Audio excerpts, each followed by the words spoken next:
కుటుంబాన్ని ఆదుకోవడమే కాకుండా దాని బాధ్యులైన అధికారుల మీద కూడా చర్యలు తీసుకుంటున్నాము. కొన్ని దగ్గరలో సంఘటనలు జరగలేదని మేము చెప్తలేం.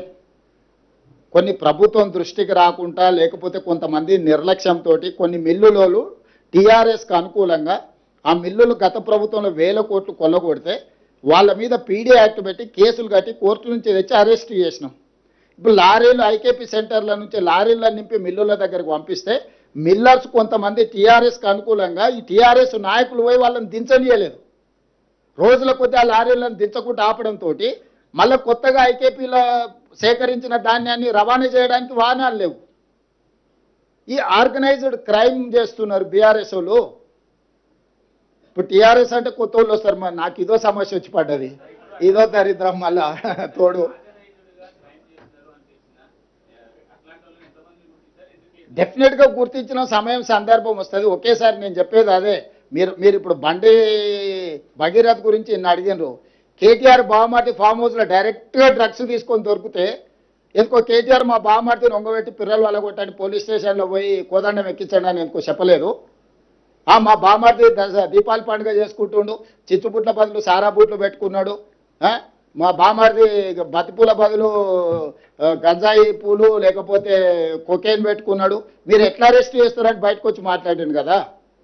ఈ సిగ్గులేనోడు మరి బావమార్తి ఫామ్ హౌస్లో డ్రగ్స్తో దొరికితేనేమో కేసు కాదు, ఇంకో ఎమ్మెల్సీ కోడి పందాలతో దొరికిండు, దాని మీద లేదు. ఇవాళ నేను చెప్తున్నా అధికారికంగా, దుబాయ్లో చనిపోయిన కేటీఆర్ మిత్రుడు ఆర్థిక లావాదేవీలు వాళ్ళ ఎమ్మెల్యే ఎక్స్ఎమ్మెల్యే వాళ్ళ ఫామ్ హౌస్లో డ్రగ్స్తోని పోలీసుల మీద కాల్పులు చేసి దొరికిండు. ఇంత చట్టాన్ని గౌరవించి సమాజాన్ని ఉద్ధరించే కేటీఆర్ ఏడబడుకున్నాడు, ఏ బొక్కలు పండుకుండు. ఎందుకో పార్టీల నుంచి సస్పెండ్ చేయలేదు వాళ్ళను. అసలు ఎంత సిగ్గులేని తనం, బర్తగించిన తనం. ఇంతకంటే సిగ్గు తప్పినోడు ఎవడన్నా ఉంటాడా? మరీ సిగ్గు లేకుండా మాట్లాడిందా. నిన్నదాకా మనం ఆయన బెయిల్ వచ్చింది, ఫామ్ హౌస్లో డ్రగ్స్తో దొరికి పోలీసుల మీద కాల్పులు జరిపినోడు వాళ్ళ పార్టీ కనీసం ఆయన నోటీస్ ఇవ్వలేదు, ఆయన పార్టీల నుంచి సస్పెండ్ చేయలేదు. ప్రత్యక్షంగా పార్టీ ఉన్నోడు రెడ్ హ్యాండెడ్గా దొరికితే దాని గురించి మాట్లాడాడు. అతను ఆయనకు అమాయకుల్లాగా కనిపిస్తాడు, జాతిరత్నంలాగా కనిపిస్తాడు ఈయనకు. యువతల పిల్లల్ని చట్ట ప్రకారము పకడ్బందీగా చర్యలు తీసుకున్నాం. మేము కేటీఆర్ బావమార్తి ఫామ్ హౌస్లో డ్రగ్స్ దొరికినా నోటీస్ ఇచ్చినాం, పోలీస్ స్టేషన్కి వచ్చి విచారణను ఎదుర్కోమని. ఈరోజు ఫోక్సో కేసులో విచారణ ఎదుర్కొంటున్న బండి భగీరథ్ కూడా ఇంటికి వెళ్ళి పోలీసులు నోటీస్ ఇచ్చిండ్రు. వాళ్ళు కొంత సమయం పెట్టిండ్రు వస్తామని. దాని తర్వాత సర్టిఫికెట్ అమ్మాయి మైనరా మేజర్ అని ప్రభుత్వ రికార్డ్స్ మేము సేకరించినాము. అమ్మాయి ఏజ్ ఎంత అనేది ఎవరు నిర్ధారించాలి? కేటీఆర్ ఏమన్నా సర్టిఫికెట్ ఇచ్చే అథారిటీనా? ఆర్ఎస్ ప్రవీణ్ కుమార్ ఏమన్నా ఐఓనా? ఐఓలు వెళ్ళి స్కూల్లో అమ్మాయి బర్త్ సర్టిఫికేట్ తీసుకొని 10th క్లాస్ సర్టిఫికేట్ తీసుకొని అమ్మాయి హాస్పిటల్స్లో బర్త్ సర్టిఫికేట్ తీసుకొని ఆధార్ కార్డు తీసుకొని ఆ అమ్మాయి మైనర్ అని నిర్ధారించుకొని ఇమ్మీడియట్గా ప్రభుత్వం యాక్షన్లకు దిగింది. కోర్టు కూడా మమ్మల్ని తప్పు పట్టలేదే. ఓన్లీ కేటీఆర్ కోర్టులో తప్పు. నాదే ఫామ్ హౌస్ మేము మీటింగ్లు పెట్టుకున్నాను ఒకటి చెప్తాడు, నాకు సంబంధం లేదని ఇంకోటి చెప్తాడు, అనుమతి లేకుండా కట్టుకుంటే ఏమైందని వాడు అంటాడు. నీతులు చెప్పడానికే ఉన్నాయని మాట్లాడొద్దని చెప్పురు దయచేసి మీరు కూడా కలిసినప్పుడు. నాకు తెలిసి మిమ్మల్ని కలవాడనుకుంటా.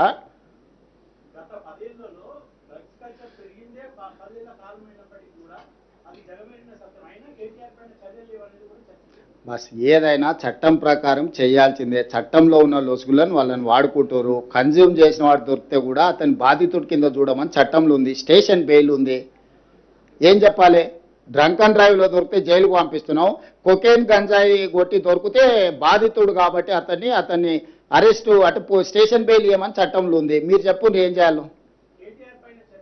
కేటీఆర్ అయినా ఆయన బావమార్ది అయినా ఎవరైనా అదే కదా నేను అడిగేది. ఆ చట్టంలో ఉన్న వెసులుబాటును వాళ్ళు వాడుకుంటున్నారు. ఆ చట్టాన్ని సవరించాల్సిన అవసరం ఉంది.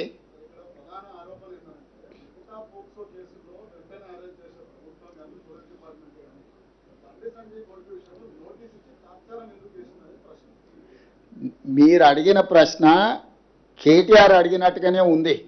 ఏ కేసులైనా కూడా పోలీస్కి ఒక ప్రొసీజర్ ఉంది. ఇమ్మీడియట్గా కంప్లైంట్ వచ్చిన ఎంబడే ఎఫ్ఐఆర్ చేయాలి. ఎఫ్ఐఆర్ చేసిన తర్వాత 24 గంటలల్లా ఆ అమ్మాయి స్టేట్మెంట్ రికార్డ్ చేయాలి. గార్డియన్ ఎవరైతే ఉన్నారో Guardian has to take care of that girl.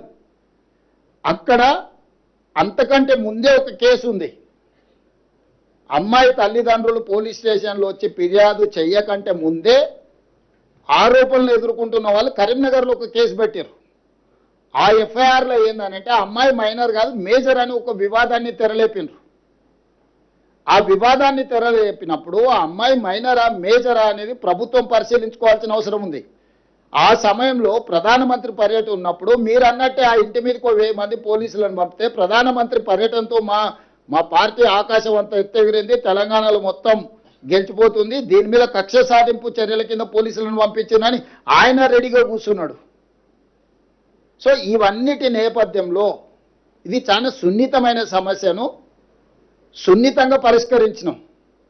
ఎక్కడైనా సెక్షన్స్లలో ఏమైనా లోపం ఉందా, లేకపోతే అరెస్టులో లోపం ఉందా, రిమాండ్లో లోపం ఉందా, కోర్టులో మా వాదనలో ఏమైనా లోపం ఉందా, ఎక్కడ లోపం ఉంది చెప్పండి. ఒకటే కేటీఆర్కు బండి సంజయ్కి ఏదో పంచాయతీ ఉంది, ఆ పంచాయతీని పిల్లల మీద పెట్టి కేటీఆర్ తీర్చుకోవాలనుకుంటే ఆర్ఎస్ ప్రవీణ్ ఉద్యోగం పోయింది కాబట్టి ఉద్యోగం లేక గాలికి తిరుగుతా నేనే విచారణ అధికారిని అని ఆయన ఇంకా భ్రమలలో ఉన్నట్టున్నాడు. ఆయన తీసేసిన తహసీల్దార్, ఆయనకి ఇది అర్థమైతే లేదు.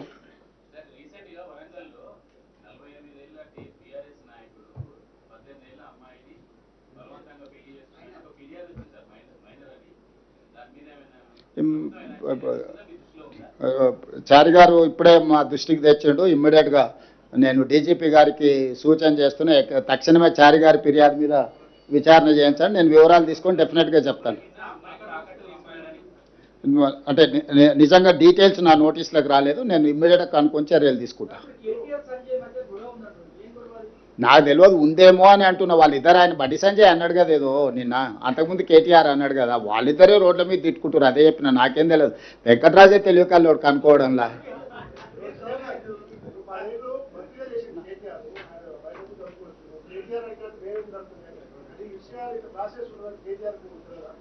ఇప్పుడు ఆయనకు లేడీకి లేచిందే పరగాని కేటీఆర్ ఏదనుకుంటే అదే అనుకుంటాడు. కల్వకుంట్ల రాజ్యాంగం అనుకుంటుండు.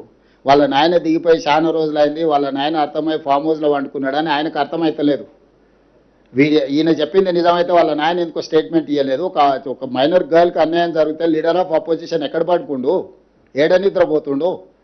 బయటకు వచ్చి మాట్లాడడానికి ఒకవేళ శక్తి లేకపోయినా ప్రెస్ నోట్ అన్న రిలీజ్ చేయాలి కదా.